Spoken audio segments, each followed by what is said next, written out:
Hello बच्चों, pen and paper chemistry में आपका स्वागत है। अब जो हम टॉपिक करने जा रहे हैं वो है प्रॉपर्टीज़ ऑफ बेंजीन पार्ट 1। किस तरह की प्रॉपर्टीज़ हैं बेंजीन की? हमने इसको 4 भाग में बांटा है: सब्स्टिट्यूशन, एडिशन, ऑक्सीडेशन और कपलिंग। सब्स्टिट्यूशन का मतलब है जब एक एटम को हटा के दूसरा एटम उसकी जगह ले लेता है तो हम कहते हैं कि सब्स्टिट्यूशन हो गया। सब्स्टिट्यूट, एक ने दूसरे की जगह ले ली। एडिशन, एडिशन रिएक्शन हमने एल्कीन्स में किए थे, जहाँ पर हमने देखा कि जो डबल बॉन्ड है वो सिंगल बॉन्ड में चेंज हो जाता है, बदल जाता है, ठीक है। लेकिन बेंजीन जैसे कंपाउंड्स में ये एडिशन रिएक्शंस आसानी से नहीं होते। क्यों नहीं होते, और अगर नहीं होते तो फिर हमने एडिशन क्यों लिखा है, इसके बारे में भी हम जानेंगे। ऑक्सीडेशन रिएक्शंस बहुत इंपॉर्टेंट रिएक्शंस हैं बेंजीन के। और लास्ट में हम करेंगे कपलिंग। कपलिंग में मतलब जुड़ जाना, दो हिस्सों का जुड़ जाना, कपल्स का कपल बनाना। ये देखो, दो लोग जुड़ गए, ये बन गया कपल। इस तरह के रिएक्शंस को हम कहते हैं कपलिंग रिएक्शंस। सब्स्टिट्यूशन रिएक्शंस, इस लेसन में हम करेंगे सबसे पहले सब्स्टिट्यूशन रिएक्शंस। सब्स्टिट्यूशन का मतलब है जब एक एटम और ग्रुप की जगह दूसरा एटम या ग्रुप आ जाता है, उसको हम कहते हैं सब्स्टिट्यूशन। कौन सा एटम आ रहा है उस पर डिपेंड करता है कि हम उस रिएक्शन को न्यूक्लियोफिलिक कहेंगे, फ्री रेडिकल कहेंगे या इलेक्ट्रोफिलिक कहेंगे। जैसा मैंने आपको पहले बताया, मुझे हिंदी के शब्दों का ज्ञान नहीं है, साइंटिफिक टर्म्स का ज्ञान नहीं है, इसलिए आपसे विनती है कि यहाँ पर जो जो हिंदी के शब्द आते हैं, जो जो हिंदी की टर्म्स हैं, आप यहाँ ब्रैकेट में लिख लीजिए। आपको डबल एडवांटेज है, इंग्लिश के भी शब्द आते हैं और हिंदी के भी। मेरी तरह से एक ही भाषा में नहीं फंस जाएंगे। बेंजीन काफ़ी स्टेबल मॉलिक्यूल है। क्यों स्टेबल मॉलिक्यूल है? क्योंकि इसमें रेजोनेंस है। रेजोनेंस का छोटा सा एग्जाम्पल, वैसे तो इसके लिए अलग वीडियो बनाया हुआ है मैंने। रेजोनेंस के लिए ऐसे समझ लीजिए कि ये 2 बच्चे खेल रहे हैं, ठीक है। ये 2 बच्चे क्या करते हैं, इनके हाथ में बॉल है, ठीक है। मैं इनसे बॉल लेना चाहती हूँ। जैसे ही मैं इस बच्चे के पास जाती हूँ, ये बॉल उठा के इसके पास फेंक देता है। मैं इस बच्चे के पास जाती हूँ तो क्या करेगा, ये बॉल इसको फेंक देगा।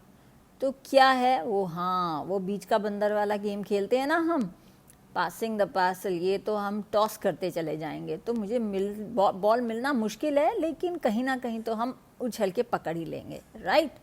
अब दूसरा एग्जाम्पल लेते हैं। मान लीजिए 3 बच्चे खेल रहे हैं।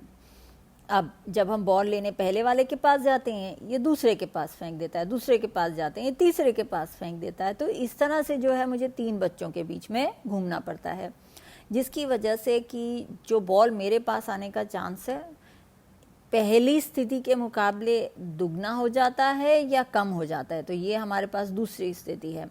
बताओ, पहली स्थिति के मुकाबले ये कम हो जाएगा, ज़्यादा हो जाएगा? ज़्यादा आसानी से मिलेगा, मुश्किल से मिलेगा? करेक्ट, मुश्किल से मिलेगा, क्योंकि अब मुझे 3 बच्चों के बीच में भागना है, राइट। अब हम लेते हैं यहाँ पर तीसरी स्थिति। तीसरी स्थिति में क्या है हमारे पास, अब 4 बच्चे हैं। बॉल लेने पहले के पास गए, उसने दूसरे के पास फेंका, दूसरे के पास गए, तीसरे के, चौथे। इस तरह से ये जो बॉल है ये 4 बच्चों के बीच में घूम रही है। तो अब क्या हुआ, अब तो और भी मुश्किल हो गया भाई बॉल को पाना। अब ये समझ लो कि जो ये बेंजीन है ना, इसमें 6 बच्चे हैं और ये बॉल को आपस में एक दूसरे के बीच में टॉस किए जा रहे हैं। जब हम जाते हैं लेने के लिए तो ये एक दूसरे की तरफ फेंके चले जा रहे हैं। और ये बॉल क्या है, ये बॉल है ये पाई बॉन्ड के इलेक्ट्रॉन्स। और ये जो बॉल फेंके जाना है या जो इलेक्ट्रॉन्स है ये डीलोकलाइज होते हैं या इनकी जगह बदलती रहती है। ये 2 एटम्स के बीच में कभी नहीं फिक्स होते, इनकी जगह बदलती रहती है। इसको कहते हैं हम रेजोनेंस। और रेजोनेंस की वजह से, हालांकि इसमें डबल बॉन्ड हैं, 3 डबल बॉन्ड हैं, 3 डबल बॉन्ड होने के बावजूद भी इसमें एडिशन रिएक्शन नहीं होता है। ये आसानी से ये वाला बॉन्ड टूटता नहीं है। जैसा कि हमने एल्कीन्स में देखा था, डबल बॉन्ड होता है तो फटाफट उसमें एडिशन रिएक्शंस, हमने कितने सारे एडिशन रिएक्शंस लिखे थे, याद है ना? एल्कीन्स में लिखे थे हाइड्रोजन के साथ, क्लोरीन के साथ, ब्रोमीन के साथ, ठीक है। बट इतने सारे एडिशन रिएक्शंस बेंजीन में, हालांकि 3 डबल बॉन्ड्स हैं एरोमेटिक कंपाउंड्स में, बट फिर भी ऐसा नहीं होता है। इसलिए हम कहते हैं they are stabilized due to resonance. ये जो बेंजीन रिंग है ये इलेक्ट्रॉन रिच है। इलेक्ट्रॉन रिच क्यों है इसको समझो आप। ये है सिग्मा बॉन्ड। कैसे बनता है? कार्बन है, यहाँ पे है sp2 हाइब्रिडाइजेशन, ठीक है। इसकी वजह से इसने बॉन्ड बनाया, एक कार्बन ने दूसरे कार्बन के साथ सिग्मा बॉन्ड बनाया, इस कार्बन ने इसके साथ सिग्मा बॉन्ड बनाया, तो दोनों तरफ इसने सिग्मा बॉन्ड बना लिया। सेम ये कार्बन भी सिग्मा बॉन्ड बनाएगा, करेक्ट। अब मैं क्या करती हूँ, इसको थोड़ा सा रंग बदल देते हैं ताकि ना हमें थोड़ा समझ में आ जाए आसानी से। अब देखो, ये कार्बन ने इसके साथ सिग्मा बॉन्ड बनाया, ये कार्बन ने इसके साथ सिग्मा बॉन्ड बनाया, ये कार्बन ने इसके साथ सिग्मा बॉन्ड बनाया, बन गए ना भाई। अभी ये मत भूलो कि हर एक कार्बन के साथ हाइड्रोजन भी जुड़ा हुआ है। तो चलेते हैं फिर से। अब ये हाइड्रोजन जो है, मैं क्या करूँगी ना, इसको ऐसे दिखा देते हैं।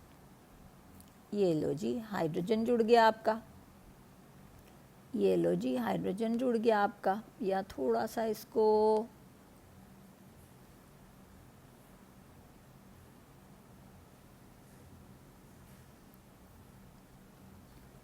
क्योंकि ये sp2 हाइब्रिडाइजेशन है ना, 120 डिग्रीज का बॉन्ड एंगल होगा, ये देखो, ठीक है। यहाँ पे हर जगह हाइड्रोजन जोड़ते चले जाएंगे आप, ये बन गए सिग्मा बॉन्ड। अब इसी तरह से नीचे भी आएगा, ये देखो इधर भी आ गया हाइड्रोजन, और ये देखो इधर भी आ गया हाइड्रोजन, ठीक है ना। अब इसके अलावा हमारे पास क्या हुआ, कार्बन की 4 वैलेंसी है, एक इधर हो गई, दूसरी इधर हो गई, तीसरी इधर हो गई, अभी भी एक वैलेंसी बची हुई है। तो वो वैलेंसी हम समझाने के लिए क्या करते हैं, हमने कहा कि यहाँ पर पाई बॉन्ड बन जाता है। पाई बॉन्ड कैसे बनेगा, थोड़ी चलो जगह तो बनाए पाई बॉन्ड बनाने के लिए। ये लो भाई, अब बनाएंगे हम पाई बॉन्ड। ये p ऑर्बिटल, ये p ऑर्बिटल जो रेड और ब्लू से बने हैं वो सारे हाइब्रिडाइज्ड हैं, ये जो ऑरेंज है ये सारे अनहाइब्रिडाइज्ड हैं, ठीक है। अब ये p ऑर्बिटल का आपको याद है, ऊपर वाला लोब और नीचे वाला लोब ओवरलैप करता है, ऊपर वाला लोब नीचे वाला लोब ओवरलैप करता है, ऊपर वाला करता है नीचे वाला करता है, ऊपर वाला नीचे वाला। ये देखो कितना सुंदर बन गया, अरे ये वाह। तो कहने का मतलब कैसे है, देखो सिंपल सा, अगर मुझे आसानी से बनाना हो या सीधा सा डायग्राम शो करना है तो देखो भाई, ये है बेंजीन रिंग और इसके ऊपर एक हो गया रिंग ऊपर और एक हो गया नीचे। ये रिंग किसके हैं, पाई इलेक्ट्रॉन्स का रिंग है। और ये पाई इलेक्ट्रॉन्स की रिंग की वजह से क्या है, ये अपनी तरफ किस तरह के ग्रुप्स को अट्रैक्ट करेंगे बताओ, क्योंकि यहाँ पे इलेक्ट्रॉन है तो कोई ऐसा ग्रुप आएगा ना जिसको इलेक्ट्रॉन चाहिए, यानी कि इलेक्ट्रोफिलिक ग्रुप इसको अटैक करेगा। इसका मतलब जो बेंजीन के सब्स्टिट्यूशन रिएक्शंस होते हैं वो किस तरह के सब्स्टिट्यूशन रिएक्शंस होते हैं, करेक्ट, इलेक्ट्रोफिलिक सब्स्टिट्यूशन रिएक्शंस, ठीक है। ये बहुत बड़ा डिफरेंस है एलिफैटिक और एरोमेटिक कंपाउंड्स में, ठीक है। ये इलेक्ट्रोफिलिक सब्स्टिट्यूशन रिएक्शंस कैसे होते हैं, अब ये ध्यान दो आप। यहाँ पे हमारे पास बेंजीन रिंग है, अब क्योंकि पाई बॉन्ड का रिंग ऊपर नीचे है, तो हम क्या करते हैं, देखो ये बात भी समझ लो, हम क्या करते हैं ना, क्योंकि पाई इलेक्ट्रॉन क्लाउड रिंग के ऊपर है और रिंग के नीचे है, जो कार्बन एटम्स का रिंग है उसके ऊपर नीचे है, तो हम इसको एक से एक बीच में एक सर्कल देके, सर्कल तो प्रिंट में होता है, एक्चुअली तो क्या है इस तरह से होता है, इसको ऐसे ऐसे ऐसे ऐसे करके डिनोट करते हैं, बट आप ऐसे भी रखोगे तो भी बराबर है, ठीक है। अब इस तरह से हम बेंजीन को रिप्रेजेंट करते हैं क्योंकि इसमें रेजोनेंस है। यहाँ पे हमने लिखा बेंजीन, ये हमारे पास आया रिएजेंट। रिएजेंट के दो पार्ट्स हैं, एक इलेक्ट्रोफिलिक पार्ट, एक न्यूक्लियोफिलिक पार्ट। अभी हमने क्या समझा कि बेंजीन में किस तरह का ग्रुप आएगा, इलेक्ट्रोफिलिक ग्रुप सब्स्टिट्यूट करेगा इसको, हाइड्रोजन को, इलेक्ट्रोफाइल इसमें अटैच कर जाता है। तो सबसे पहले क्या हुआ, इसको फैला के लिखते हैं, चलो बेंजीन रिंग आ गया हमारे पास। मैं सिर्फ बेंजीन से अभी अपना देखते हैं, E positive, nucleophiles, nucleus loving, so negative charge, ये आएगा, ये एक हाइड्रोजन को हटाकर इलेक्ट्रोफाइल इसमें जुड़ जाता है, ठीक है। तो यहाँ पे ई आ गया हमारे पास और HNU अलग निकल गया, ठीक है। इसने हाइड्रोजन के, बेंजीन रिंग के हाइड्रोजन को हटा के ई आगे लग गया। अब आगे रिएक्शन होगा या नहीं होगा वो डिपेंड करता है कि हमारे पास जो ई ग्रुप है वो रिंग एक्टिवेटिंग है या रिंग डीएक्टिवेटिंग है, मतलब इसके आने से रिंग में एनर्जी आती है या एनर्जी चली जाती है, उस पर डिपेंड करेगा कि आगे रिएक्शन होगा कि नहीं होगा। जैसे हैलोजन्स हैं वो रिंग एक्टिवेटिंग हो जाएंगे, और किस तरह से जैसे होगा, ऑर्थो पैरा डायरेक्टिंग, ठीक है। इसके लिए भी मैंने अलग वीडियो बनाया हुआ है, अगर आपको कन्फ्यूजन हो तो प्लीज़ उसमें रेफ़र कीजिए। और जनरली क्या होता है कि जैसे COOH ग्रुप है, COCl ग्रुप है, SO3H ग्रुप है, ये सारे रिंग डीएक्टिवेटिंग है, तो इसमें क्या है, रिएक्शन यहाँ तक रुक जाएगा। लेकिन जहाँ रिंग एक्टिवेटिंग ग्रुप्स हैं, यानी कि जैसे OH ग्रुप है हमारे पास और NH2 ग्रुप है, जहाँ पर हमारे पास लोन पेयर ऑफ इलेक्ट्रॉन्स हैं, ये रिंग को एक्टिवेट कर देते हैं, इसलिए रिएक्शन और भी आगे को जाता है, लेकिन अभी हम उस पर ध्यान नहीं दे रहे। इलेक्ट्रोफिलिक सब्स्टिट्यूशन रिएक्शंस के लिए मैकेनिज़्म हालांकि अलग वीडियो मैंने बनाया हुआ है, लेकिन फिर भी क्योंकि वो इंग्लिश में है तो आपकी जानकारी के लिए दोबारा से समझाती हूँ। देखो यहाँ पे हमारे पास ये है बेंजीन रिंग। अच्छा एक बात बताओ, आप सब नोटबुक लेके बैठे हो कि नहीं बैठे हो? ये क्या बात हुई भाई, सिर्फ वीडियो देखने से क्या फ़ायदा होगा? ऐसे तो वीडियो आप 10 देख लो, जब तक खुद नहीं लिखोगे तो देखने का कोई फ़ायदा नहीं है। तो सबसे पहले आप जाओ नोटबुक लेके आओ अपनी, शाबाश, नोटबुक और एक पेंसिल साथ में रखो, एक पक्की नोटबुक बना लो। ये चैनल जब भी वीडियो देखो वो नोटबुक खोल लो, जो जो मैं समझा रही हूँ, जो जो मैं बोर्ड पे लिख रही हूँ उसको आप लिखते चले जाओ, आपके नोट्स तैयार हैं बिल्कुल। और जो हिंदी के शब्द हैं साथ में आप लिख लो, बस जी हो गया आपका काम, पूरी आपका टॉपिक तैयार है। और तीसरा स्टेप आपने क्या करना है, देखो सबसे पहले आपने ये चैनल देखना है, नोट्स लिखने हैं। तो एक हो गया आपने वॉच और दूसरा है राइट, वॉच, राइट, और तीसरा सबसे बड़ा काम बताओ क्या करना है, रिवाइज। रिवाइज तो हो ही जाएगा भाई, जब देख लिया तो राइट भी कर लिया, हो गया रिवाइज। टीच, बहुत पते की बात है, अपनी क्लास के अपने साथी को, किसी को जिसको नहीं ये टॉपिक समझ में आ रहा है ना, कल जाके उसको पढ़ा देना, किसी भी तरह से पढ़ा देना, वॉइस मैसेज दे के पढ़ा देना, है ना। उसको पढ़ाओगे ना जब, तो तुम आपको अपने आप देखना कितने अच्छे से ये, और जब पढ़ाते हुए ना बड़ी जगह अटकोगे, बड़ी जगह हिचकोगे, आएगा ये ठीक है, ऐसे होना चाहिए, ऐसे होना चाहिए, बस तब आपके डाउट्स दूर हो जाएंगे और आपका लेसन बिल्कुल पक्का हो गया। भाई हम भी तो ऐसे ही सीखे हैं, हम कौन सा पैदाइशी ऑर्गेनिक केमिस्ट्री करते आ रहे हैं। चलो आगे बढ़ते हैं। यहाँ पे हमारे पास बेंजीन रिंग है, ये आया हमारे पास रिएजेंट। ये रिएजेंट में इलेक्ट्रोफाइल है। इलेक्ट्रोफाइल जो है बेंजीन रिंग का एक इलेक्ट्रॉन को अपनी तरफ ऊपर खींचता है और ऊपर अटैच हो जाता है। अब क्योंकि ये खिंचा तो ये बोलता है कि अरे भाई मेरे पास तो यहाँ पे देखो इसके पास तो सिर्फ 3 बॉन्ड रह गए ना, तो ये क्या करेगा, 3 बॉन्ड कैसे रह गए, समझना चाहते हो? देखो ये वाला कार्बन बना रही हूँ मैं 1, इसने एक बॉन्ड इधर बनाया हुआ है, एक बॉन्ड नीचे बनाया हुआ, अरे एक हाइड्रोजन भी तो है, वो हम दिखा नहीं रहे हैं यहाँ पे, तो इसने 3 बॉन्ड बनाए हुए हैं, जबकि कार्बन की कैपेसिटी कितने बॉन्ड्स की होती है, 4 बॉन्ड्स की होती है। तो बोलता है ला बेला इधर दे मुझे इलेक्ट्रॉन, ये लो भाई इसने इधर खींच लिए। तो अब क्या हुआ, अच्छा ये मत भूलो कि यहाँ पर पॉजिटिव चार्ज है।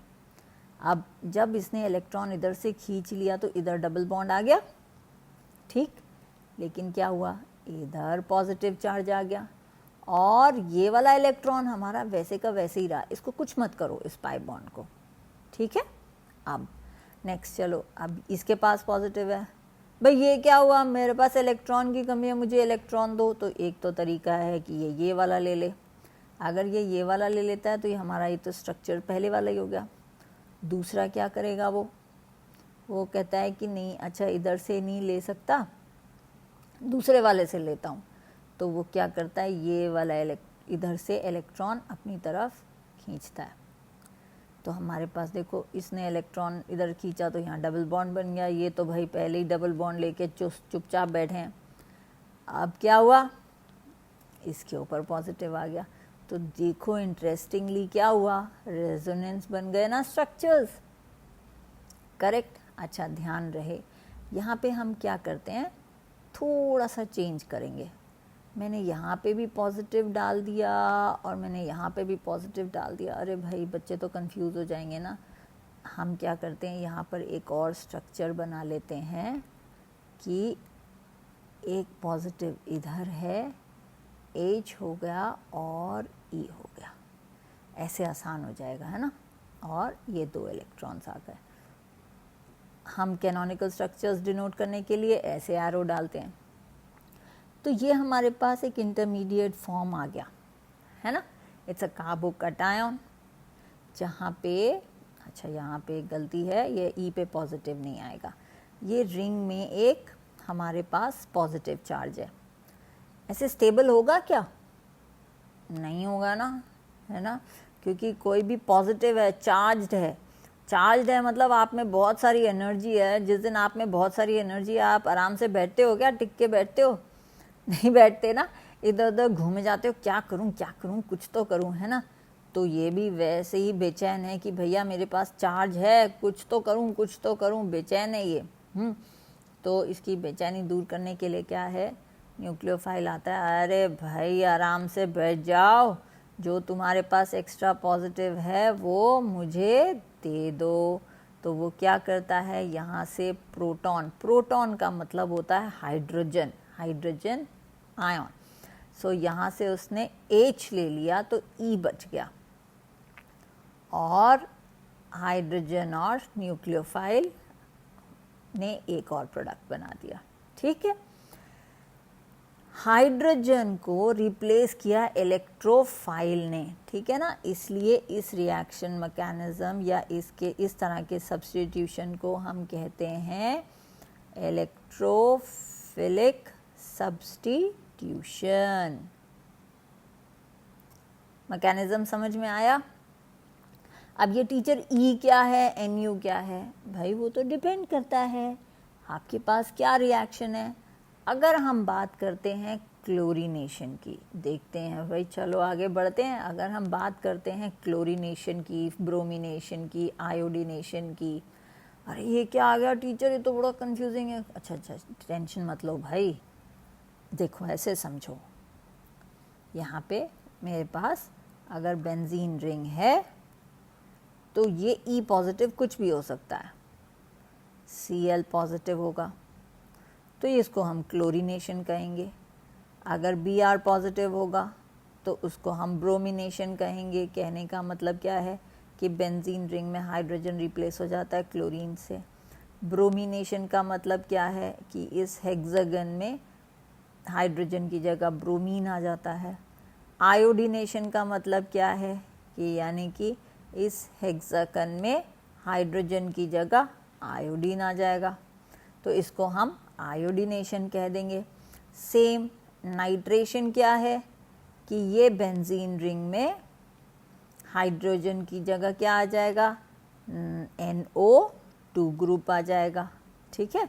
यानी कि यहाँ पे इलेक्ट्रोफाइल क्या होगा, NO2 पॉजिटिव, करेक्ट। अच्छा, इसी तरह से सल्फोनेशन हो जाएगा। सल्फोनेशन क्या होता है, बेंजीन रिंग में हमारे पास SO3H ग्रुप जुड़ जाएगा, तो उसको हम सल्फोनेशन कह देते हैं। इसी तरह से एल्काइलेशन क्या होगा, बेंजीन रिंग में हाइड्रोजन की जगह एल्काइल ग्रुप आ गया तो वो बन गया एल्काइलेशन। ये लो जी, एक और बन गया। एसाइलेशन क्या होगा, मतलब बेंजीन रिंग में एसाइल ग्रुप आ गया, RC डबल बॉन्ड O। ये लो जी, COR, करेक्ट। तो यहाँ पे बन गया हमारे पास कीटोन। तो कितने सारे, देखो ये सारे में सब्स्टिट्यूशन हो रहा है। ये तो तीनों एक कैटेगरी आती है जिसको हम कहते हैं हैलोजनेशन, बिकॉज आपको मालूम है फ्लोरीन, क्लोरीन, ब्रोमीन, आयोडीन, इन सब को हैलोजेंस कहते हैं। तो ये रिएक्शन का नाम हो गया हैलोजनेशन। यहाँ देखो मैंने फ्लोरीन के साथ नहीं लिखा, बता सकते हो क्यों? क्योंकि फ्लोरीन जो है उसके साथ रिएक्शन बहुत एक्सप्लोजिव, विगरस हो जाता है, कंट्रोल करना मुश्किल हो जाता है, इसलिए हम नहीं करते हैं। तो देखो इतने सारे सब्स्टिट्यूशन रिएक्शंस हैं हमारे पास। लिखने को तैयार हो? नोटबुक रेडी है? चलो फिर, वेरी गुड। अब देखो, जो मैंने सबसे पहले चार्ट बनाया उसी के आगे हमने इसको जोड़ दिया, ठीक है। हैलोजनेशन, सब्स्टिट्यूशन के ये अलग अलग कैटेगरीज हैं। यहाँ पर हमारे पास ये अलग अलग कैटेगरीज हो गई सब्स्टिट्यूशन की, halogenation, nitration, sulphonation, Friedel-crafts alkylation, Friedel-crafts acylation. Fluorination means replacement bye fluorine, कहाँ हमने विगरस रिएक्शन है। Chlorination, replacement bye Cl। Chlorination का मतलब क्या है, रिप्लेसमेंट बाय Cl। और इस रिएक्शन को करने के लिए हम यहाँ पे कैटलिस्ट क्या यूज़ करते हैं, आयरन, आयोडीन, FeCl3, AlCl3, ऐसे कुछ भी यूज़ कर सकते हैं। और इनका क्या काम है ना, ये क्लोरीन को लेके जाते हैं या इलेक्ट्रोफाइल को लेके जाते हैं बेंजीन रिंग पे, इसलिए इनको हम कहते हैं हैलोजन कैरियर्स। क्या कहेंगे शब्द, हैलोजन कैरियर्स, हैलोजन को ले जाने वाले, हैलोजन कैरियर्स। तो यहाँ पे हमारे पास क्लोरोबेंजीन बन गया, रिप्लेसमेंट बाय क्लोरीन। अगर हमारे पास क्लोरीन एक्सेस में है तो क्या होगा, ये रिएक्शन और भी आगे जाएगा और ये जो क्लोरीन ग्रुप है, वैसे तो रिंग डीएक्टिवेटिंग है ये, लेकिन ऑर्थो पैरा डायरेक्टिंग होता है, यानी कि जहाँ पे क्लोरीन है उसके साथ वाली जगह और फिर एक जगह छोड़कर दूसरा क्लोरीन ऐड हो जाता है। तो ये बन गए हमारे पास डाइक्लोरो प्रोडक्ट्स, ठीक है। लिखो, रिएक्शन लिखो, आप ट्राई करो अपने आप लिखने के लिए।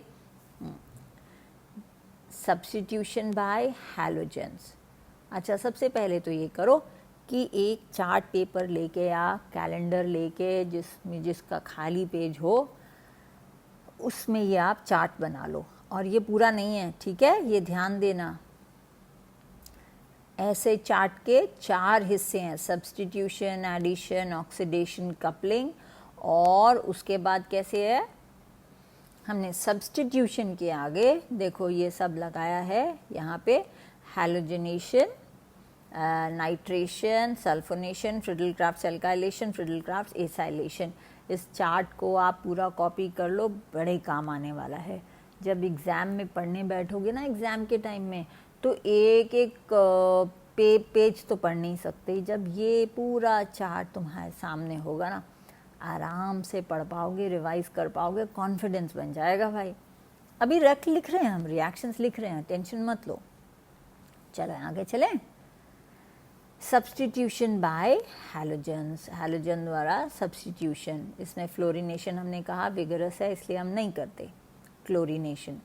बेंजीन रिंग है, replacement of the hydrogen of the benzene ring by chlorine, जब रिप्लेस हो जाता है क्लोरीन से। अब आगे ये रिएक्शन कंटिन्यू होता है और हमारे पास बन जाता है डाइक्लोरो प्रोडक्ट। कैसे होता है देखो, Cl यहाँ पे आया, इसके साथ वाली जगह ये हो गई ऑर्थो डाइक्लोरो बेंजीन, या 1,2 डाइक्लोरो बेंजीन भी कहते हैं, या फिर ये क्लोरीन हो गया, ठीक है, 1 2 और ये 3, ये हो गई। तो ये बन जाएगा पैरा डाइक्लोरो बेंजीन, या 1 2 3 4 1 4 dichloro benzene. Ortho Meta para क्या होती हैं देखो, अगर कोई ग्रुप पहले से प्रेजेंट है तो बिल्कुल इसके जो साथ वाली जगह होती है उसको हम कहते हैं ऑर्थो। तो देखो ये हो गई, ये दोनों ऑर्थो पोजीशंस हैं, इसके साथ वाली। अगर ये वाली छोड़ दो, इसके दूसरी जगह मेटा, और ये बिल्कुल इसके जो सामने ऑपोजिट हो जाएगी, इसको पैरा कहते हैं।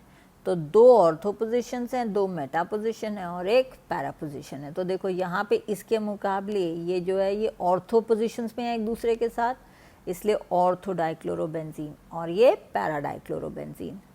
बता सकते हो ज़्यादा कौन सा बनेगा, पहले वाला या दूसरा वाला, या दोनों बराबर बराबर बनेंगे? सोचो आप कैसे पसंद करोगे। अगर कोई घर में रहने आ जाता है तो आप थोड़ा सा दूर बैठोगे कि उसको पास हटा के बैठोगे? हाँ, दूर, स्टेरिक हिंडरेंस। देखो यहाँ पे ये दूर दूर है, ठीक है, एक दूसरे में धक्का मुक्की नहीं है, रिपल्शन नहीं है, बिकॉज दोनों ही इलेक्ट्रोनेगेटिव एटम्स है। जबकि जब ये साथ वाली जगह पे हैं, देखो इधर क्लोरीन है और बिल्कुल इसके सट के दूसरा क्लोरीन है, तो क्या ये एक दूसरे को थोड़ा धक्का मारते हैं, अरे भाई क्या तू इतना पास आ गया है? तो ये वाला जो है पैरा डाइक्लोरोबेंजीन ज़्यादा अमाउंट में बनता है। जो रिएक्शन क्लोरीन का है ब्रोमीन का भी सेम है, सिर्फ इतना है जहाँ पे आपने FeCl3 लिया है वहाँ पे FeBr3 ले लोगे तो ब्रोमीन का जो है कैरी करना आसान रहेगा और आपके पास मिक्सचर ऑफ डेरिवेटिव्स नहीं बनेंगे, एक ही डेरिवेटिव बनेगा। तो भाई अब आप तीसरा रिएक्शन ब्रोमिनेशन का अपने आप लिखो। यहाँ पे वीडियो चाहे पॉज करो और ब्रोमिनेशन के साथ, ब्रोमिनेशन के लिए रिएक्शन लिखो। कहने का मतलब है कि बेंजीन का जब ब्रोमिनेशन किया, बेंजीन रिंग में हमने ब्रोमीन इंट्रोड्यूस करना है, तो हम कैसे करेंगे, सारे कंडीशंस भी लिखो और उनको हम कहते हैं कैटलिस्ट या हैलोजन कैरियर्स, और आपका कॉन्फिडेंस बन जाएगा। बिल्कुल वही सेम रिएक्शन है क्लोरीन वाले, सिर्फ Cl की जगह Br आ जाएगा। लिखा? Very good. चलो अब आगे चलते हैं। आयोडीनेशन, आयोडीनेशन से कुछ याद आया? ऑक्सीडाइजिंग एजेंट हमने एल्केन्स में भी किया था कि यहाँ वाला जो रिएक्शन है ना वो थोड़ा रिवर्सिबल है, आसानी से आगे कुछ जाता नहीं है, उसको थोड़ा धक्का मारना पड़ता है, और वो धक्का मारने के लिए हम क्या करते हैं, ऑक्सीडाइजिंग एजेंट यूज़ करते हैं, जैसे कि हाइड्रोजन परऑक्साइड हो गया, कॉन्सेंट्रेटेड HNO3 हो गया। इस तरह के हम ऑक्सीडाइजिंग एजेंट यूज़ करते हैं जो धक्का मार के उसको आगे ले जाते हैं। और वो धक्का क्या होता है ना कि यहाँ पर जो HI बनता है, ये ऑक्सीडाइजिंग एजेंट उस HI को आयोडीन में कन्वर्ट कर देता है, ऑक्सीडाइज कर देता है, जिससे कि ये रिएक्शन पीछे को जा ही नहीं सकता, क्योंकि पीछे को जाने के लिए उसको क्या चाहिए, HI चाहिए। इसलिए हम ये रिएक्शन किसकी प्रेजेंस में करते हैं, ऑक्सीडाइजिंग एजेंट की। Nitration, replacement bye NO2 group. अब यहाँ पे हमने क्या किया है, रिएक्शन का मैकेनिज्म देने के लिए, कैसे हमारे पास NO2 पॉजिटिव कैसे आया, हमने तो लिया HNO3। यहाँ पे ये रिएक्शन में ध्यान रखो कि ये रिएक्शन होता है कॉन्सेंट्रेटेड HNO3 और कॉन्सेंट्रेटेड H2SO4 के साथ। H2SO4 स्ट्रॉन्गर एसिड है तो उसकी प्रेजेंस में NO3 जो है अपना OH ग्रुप लूज कर जाता है और बन जाता है NO2 पॉजिटिव। ये नाइट्रोसोनियम हो गया NO2 पॉजिटिव। ये NO2 पॉजिटिव जो है ये अब इलेक्ट्रोफाइल की तरह बिहेव करेगा और जाके यहाँ से इलेक्ट्रॉन ले लेगा, करेक्ट। तो ये हमारे पास बना दो प्रोडक्ट, वेरी गुड, ये बन गया NO2 और ये एक्टिवेटिंग होगा, रिंग डीएक्टिवेटिंग। सोचो ज़रा, करेक्ट, ये डीएक्टिवेटिंग होता है, यहाँ पर डबल बॉन्ड है, ये इलेक्ट्रॉन खींचता है अपनी तरफ। तो अगर मुझे ये रिएक्शन आगे लेके जाना है तो और भी ज़्यादा मुश्किल कंडीशन करनी पड़ेगी, 100 डिग्री सेल्सियस। इंटरेस्टिंग बात देखो, क्लोरीनेशन और ब्रोमिनेशन के केस में जो सेकंड ग्रुप है वो ऑर्थो और पैरा पोजीशन पे गया था। जब हमारे पास नाइट्रोबेंजीन है, जो नया NO2 आएगा वो मेटा पोजीशन पे जाएगा। इसी तरह से अगर मैं टेम्परेचर और बढ़ा देती हूँ और बहुत सारे देर रखती हूँ, अप्रॉक्सीमेटली 5 डेज तक ये रिएक्शन कैरी आउट करते हैं, तो बड़ी मुश्किल से हमारे पास बनता है ट्राई नाइट्रोबेंजीन, NO2 NO2 और NO2, है ना। अब ये ट्राई नाइट्रोबेंजीन से ना कुछ याद आता है, try nitrotoluene, TNT, correct, explosive, TNT, try nitrotoluene, यानी कि 3 नाइट्रो ग्रुप्स हो गए जैसे कि हमें यहाँ पे हैं, बट ये नाइट्रो ग्रुप्स किस में है, टोलुइन में। तो उसी को हम कहते हैं ट्राई नाइट्रोटोलुइन। तो भाई आप यही वाला रिएक्शन जो है टोलुइन के साथ कर देते हैं, यानी कि जब हम टोलुइन का नाइट्रेशन कर देंगे तो हमें मिलता है ट्राई नाइट्रोटोलुइन 246 TNT। रिएक्शन लिखो, sulphonation, replacement bye SO3H group. कहाँ से आता है, फ्यूमिंग सल्फ्यूरिक एसिड, जिसको हम ओलियम भी बोलते हैं। ये सल्फ्यूरिक एसिड के थ्रू जब हम SO3 पास करते हैं वो बन जाता है फ्यूमिंग सल्फ्यूरिक एसिड। इसमें जब हम हीट करते हैं तो हमारे पास बेंजीन रिंग में हाइड्रोजन किस ग्रुप से रिप्लेस हो जाएगा, वेरी गुड, SO3H ग्रुप से, और ये बन गया बेंजीन सल्फोनिक एसिड।